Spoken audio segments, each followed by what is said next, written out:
இந்த பள்ளத்தாக்கை நான் எப்படி கடப்பேன், எவ்வளோ வேதனை, எவ்வளோ கஷ்டம் என்று நீங்கள் அழுது கொண்டே இருக்கலாம். குடும்பத்தில் இருக்கிற பிரச்சனைகளை நினைத்து நினைத்து நினைத்து நீங்க இப்போ ஒருவேளை அழுது கொண்டிருக்கலாம். ஆனா ஆண்டவர் சொல்லுகிறார், அழுகையின் பள்ளத்தாக்கை ஒருவர் நடந்து அதை நீரூற்றாக்கி கொள்ளுகிறார்கள். ஆமேன்.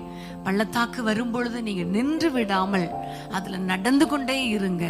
தொடர்ந்து முன்னேறி சென்று கொண்டே இருக்கும் பொழுது கர்த்தர் கண்டிப்பா அதை ஒரு களிப்பின் நீரூற்றாக கர்த்தர் மாற்றுவார்.